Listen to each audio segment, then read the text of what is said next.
Buenos días. Hoy hablaremos de la dinámica de la economía mundial desde los 90 hasta hoy. Para ello contamos con Ángel Martínez González Tablas, ex catedrático de la Universidad Complutense de Madrid y que hoy en día sigue vinculado a las temáticas de economía y mantiene una vida activa en cuanto al análisis económico. Para empezar, podemos decir que el periodo que transcurre desde los 90 hasta hoy en día es un periodo lleno de dinamismo e incluso de transformaciones. ¿De qué manera tendríamos que analizarlo? Vamos a ver, hay una forma de leer la evolución de la economía mundial en este periodo que yo creo que tiene relativamente poco interés porque es la que abunda, es de la que se ocupan los periódicos y la que nos han contado los organismos económicos internacionales. O sea, no hay ningún problema para saber cuáles han sido las tasas de crecimiento, de inflación, el comportamiento de las balanzas de pagos. Todo eso hay abundancia de informes que nos cuentan el comportamiento visible, aparente de la economía mundial.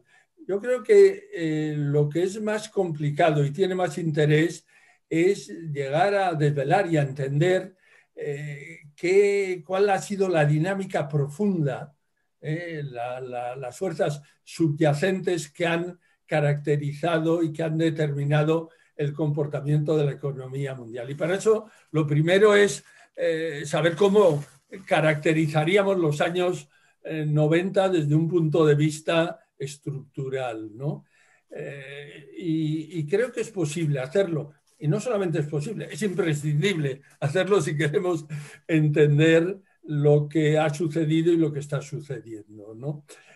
Yo creo que hay, seleccionando, porque evidentemente hay muchos elementos que influyen y que intervienen, pero yo creo que hay 6 rasgos fundamentales si queremos caracterizar estructuralmente los años 90 en los que se inicia el proceso cuyo análisis nos interesa, ¿no? Y esos 6 elementos son, en primer lugar, la dimensión ecológica de la actividad económica y de la existencia social. Y esto no es porque aparezca súbitamente en los años 90. Esto es desde el origen de los tiempos, incluso desde los años 70 está la Conferencia de Estocolmo, el informe del Club de Roma, etcétera, pero en los años 90 tiene ya una relevancia la problemática ecológica que ha desbordado el ámbito de los especialistas, de los ecologistas, para penetrar totalmente en el ámbito de la economía. Ese sería un primer aspecto, sin el cual, sin tomarlo en cuenta, no entendemos nada. El segundo es la revolución de la información. La revolución de la información vinculada a las tecnologías de la información y la comunicación, a las TIC, a la incipiente entonces Internet, digamos, pero que se apuntaba ya con claridad. El tercero es la globalización. De nuevo, ese es un rasgo súbito, en modo alguno. La economía capitalista ha tendido a extenderse desde sus orígenes y la mundialización de los procesos económicos parcial ha sido protagonista durante todo el siglo XX. Las teorías del imperialismo en las primeras décadas pusieron foco y claridad en algunos aspectos, pero en los años 90 alcanza una dimensión que no había tenido anteriormente. El siguiente es la financiarización, digamos, palabreja, que se refiere a que las finanzas cuentan mucho, pero eso tampoco es un rasgo nuevo. porque en torno a la Primera Guerra Mundial las finanzas, la finance-led economy nos había ocupado a los economistas. Lo que pasa es que ahora son unas finanzas con nuevos agentes, nuevos productos, nueva lógica en un nuevo contexto. En buena medida marcado por quinto rasgo por el neoliberalismo, que no es una gran teoría, sino es una gran práctica. Es decir, una práctica que se caracteriza porque sublima el mercado. Curiosamente, un mercado sin capitalismo.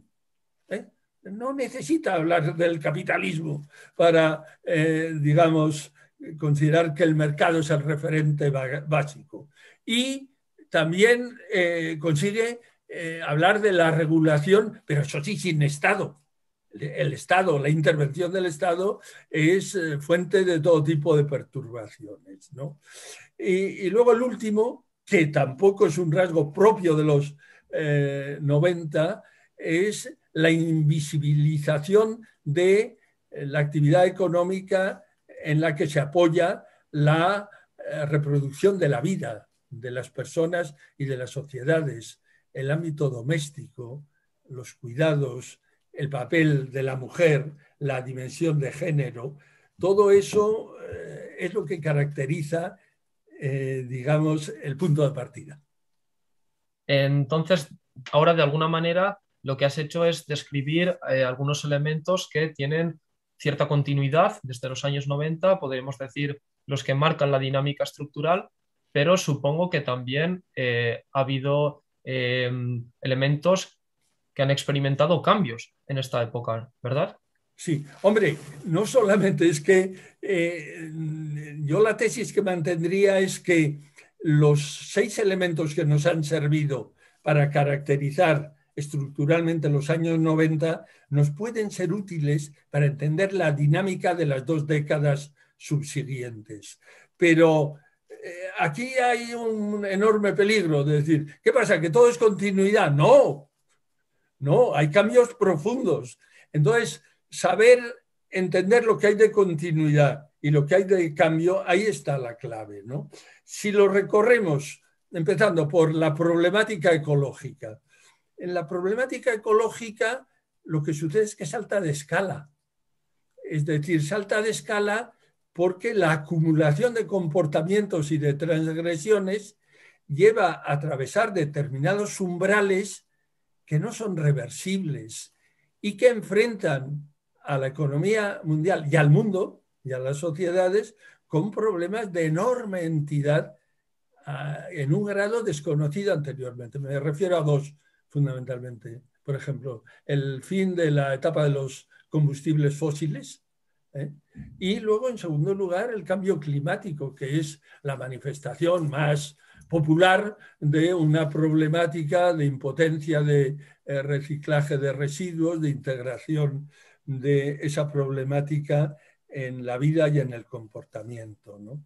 En segundo lugar, las tecnologías de la información y la comunicación. ¿Qué pasa? ¿Se eclipsan? No. Mutan, sí.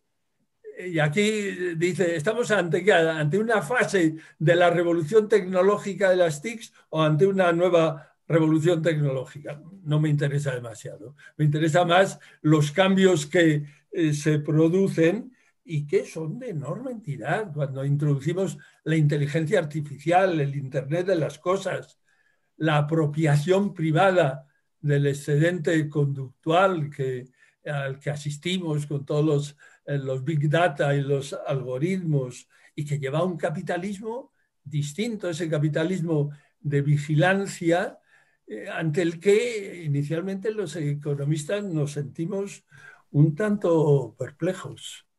En relación con lo que dices, es que de alguna manera la mundialización de las relaciones económicas pareció indicar que la globalización vino para quedarse. Sin embargo, en los últimos años hemos visto tanto guerras comerciales como pugnas por la hegemonía mundial o, en última instancia, el caso del Brexit. Claro. Hay gente que incluso menciona la posibilidad de que estemos frente al fin de la globalización. ¿Qué te parece a ti?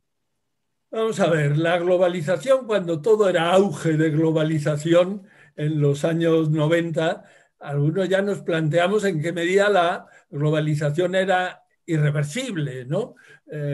Y concluíamos que no, que la mundialización podía revertirse, ¿no? ¿Qué es lo que ha pasado? Pues lo que ha pasado no es una regresión de la globalización. Es una profundización, no, yo más bien diría que es un desarrollo desigual de la globalización.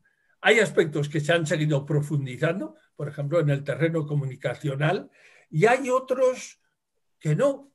Es decir, en el terreno comercial ha habido una patada en el tablero de las reglas de juego nacidas de Bretton Woods y que habían inspirado toda la construcción desde la Segunda Guerra Mundial. Es lo que en buena medida significa Trump. Es decir, nadie se había atrevido a poner patas arriba cuestiones que parecían más sólidas y difíciles de revertir. Y luego hay un retorno junto a la profundización a variantes que conectan con el imperialismo, por el control de territorios, por la pugna entre estados, una revitalización de los nacionalismos, una clarísima pugna por la hegemonía a nivel mundial, con todo lo que eso comporta, porque sabemos que el poder hegemónico modela, adaptándolo a sus características, las reglas de juego del conjunto. ¿Y quién es el poder hegemónico hoy? ¿Estados Unidos? ¿La ascendente China? La pugna está abierta y el resultado es incierto, ¿no? Digamos, con lo cual, desaparición de la globalización, no, desarrollo desigual, sí. Y que es un desafío entenderlo, entenderlo porque ha habido ruptura de las cadenas de valor internacionales, cuestionamiento del comercio. El propio Brexit muestra problemas específicos de la Unión Europea, pero en este contexto que los favorece, ¿no? Y lo mismo, por ejemplo, en el quinto rasgo al que habíamos aludido, o el cuarto, el de las finanzas. Ahí las finanzas, digamos, siguen siendo fuertes y siguen volando irrestrictas y autónomas. Y los pequeños, los tímidos intentos de controlarlas no pasan de tímidos intentos. Tasa Tobin, fiscalidad internacional, paraísos fiscales. Sabemos dónde están los problemas, pero ¿dónde está la voluntad política para ponerle el cascabel al gato? Ese es otro cantar, ¿no? Y luego el neoliberalismo. Este chico es curioso, el neoliberalismo. Nunca ha supuesto una respuesta satisfactoria para el funcionamiento y la reproducción del capitalismo. No digo ya para las grandes mayorías, para el propio funcionamiento del sistema. Sin embargo, ha mandado mucho, pero hoy ya tiene una disfuncionalidad global perceptible, está cuestionado, los niveles de exclusión y de desigualdad que ha generado son inasimilables por el sistema y, por así decirlo, el emperador, neoliberalismo, está desnudo, en pelotas, podríamos decir, pero gobierna, aunque sea a través de mecanismos indirectos. Y la reproducción de la vida sigue siendo un gran tema, nada más que esto es positivo, hay más conciencia de su existencia y tienen más fuerzas los movimientos sociales que reivindican su significado profundo, no su retórica aparente, pero su significado profundo. Luego, como verás, las décadas de las dos primeras del siglo XXI no las podríamos entender sin estos elementos que siguen, pero que han cambiado de forma muy significativa. También tendríamos que hacer alusión a grandes crisis de gran magnitud que han ocurrido precisamente en este periodo. Hablo, por ejemplo, de la crisis financiera asiática de finales de los 90, de la crisis del año 2007 o 2008, incluso de la crisis actual del COVID. ¿Qué consecuencias tienen estas crisis? Vamos a ver, como bien dices, la sucesión de crisis desde las .com, el 2008 a la de COVID, podríamos decir que ni siquiera hay un enlazamiento de crisis, sino que somos crisis. vivimos en crisis, es como una persona que dice, es muy mentirosa, decir, no, no, no, es una mentira. Pues aquí nosotros somos una crisis y vivimos una crisis multidimensional en este momento, que es económica, que es social, que es política y que podríamos decir que es casi civilizatoria. Ojo, eso no quiere decir que el capitalismo no encuentre en la propia crisis oportunidades de negocio y de acumulación. Eso no debe confundirse. El capitalismo hace de la crisis oportunidad de negocio y de ganancia. Pero de aquí, de esta situación tan enrevesada, yo creo que hay de nuevo 6 aspectos distintos, pero que tienen que ser tenidos en cuenta para mirar el futuro con un poco de lucidez, ¿no? El primero es el tiempo. Mira, vivimos ante una urgencia que desconocíamos. Disponemos de poco tiempo para rectificar, para que los procesos que se desencadenen no devengan irreversibles. Es decir, no podemos decir, bueno, nos detenemos a pensar y ya os diremos. No, es decir, es que acucia las rectificaciones. Y eso es muy grave. ¿Por qué? Segundo tema. Porque algunos escenarios son escenarios de catástrofe, que afecta a grandes colectivos, de manera desigual, pero a grandes colectivos y sociedades humanas, ¿no? Y de ahí que la resiliencia, por ejemplo, cobre una importancia desconocida en etapas anteriores. Y aquí la economía tiene un papel modesto, pero muy importante. Modesto porque no es la que determina todo, aunque todo esté determinado por los comportamientos humanos y de las sociedades. Pero la economía trabaja un campo, no en las grandes opciones. Pero por otro lado, tiene que aportar y puede aportar muchísimo, ¿no? En tercer lugar, ¿qué sería necesario para abordarlo? Pues sería necesario disponer de mecanismos de intervención pública conscientes, de sistema político que representara el bien común, con capacidad para intervenir en los distintos planos espaciales y en las distintas problemáticas, en los conflictos armados, ciertamente, pero en las migraciones, por ejemplo, en la fiscalidad internacional, por favor, ¿no?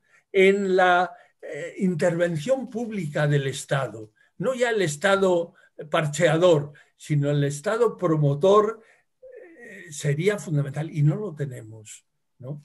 Y luego, además, para conseguir muchas cosas, los economistas se nos pueden ocurrir soluciones, pero ¿en qué nos apoyamos? ¿Dónde están las fuerzas sociales capaces de impulsarlas o de imponerlas? De afrontar la confrontación y de vencer en ella. Hay que reconocer que la estructura social ha cambiado y que no es tan claro dónde reside una base social de la que pueda emerger una conciencia social, ¿no? Con ello hace que estamos en una transición entre algo que no funciona, que es el capitalismo envejecido y depredador, y algo que no existe. Y esto plantea los 2 últimos problemas.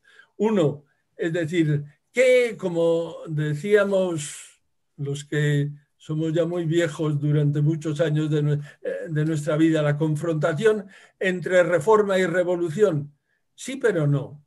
El tema es una metamorfosis que tiene que afectar a aspectos profundos y que desconocemos cómo puede ser.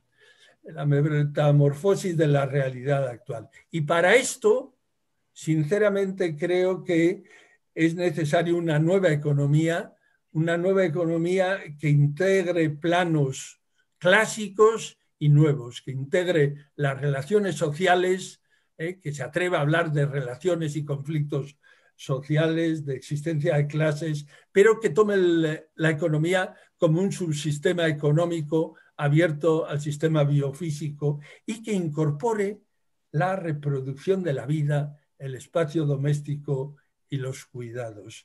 Si no lo hacemos y si no somos capaces de generar categorías y modelos y análisis que aporten todo esto, el futuro no solo es incierto, sino que es oscuro. Bueno, Ángel, muchas gracias. ¿Añadirías algo más? Hombre, yo pensando en la facultad, pensando en el departamento, pensando en la trayectoria y en el futuro, yo diría que está el enorme desafío de conseguir hacer una buena economía, de la que nos sintamos orgullosos, y no esta economía actual en la que los economistas aparecemos valorados en la parte menos creíble y menos fiable del espectro social. Es decir, orientada a una economía que esté orientada por objetivos consistentes, y eso no son el crecimiento del PIB, es un buen vivir mucho más amplio, una economía que permita entender e intervenir, es decir, aprendiendo la complejidad de la realidad. Y lo siento, pero eso, si las grandes aportaciones críticas y heterodoxas se cierran sobre sí mismas, no lo van a conseguir, no lo va a conseguir el análisis marxista, no lo va a conseguir la economía ecológica, no lo va a conseguir la economía feminista si no se abren a la interacción entre las distintas visiones. En tercer lugar, debe ser concreta y empírica y enfrentarse a los hechos sin perderse en la casuística. Y finalmente, las discrepancias van a existir siempre dentro de la comunidad de economistas, pero tenemos que conseguir que sean unas discrepancias que se gestionen con un desacuerdo razonado, no con un lanzamiento de pedradas, no entre una confrontación entre dogmas, prejuicios, certezas, sino hablemos y discutamos de temáticas, de métodos, de hechos, de interpretaciones de esos hechos y de inferencias de esa realidad para los planteamientos teóricos. Sería un gran avance, sería imprescindible. Estoy seguro que vamos a ser capaces de hacerlo. Vais a ser capaces de hacerlo. Muchas gracias. Perfecto, un placer.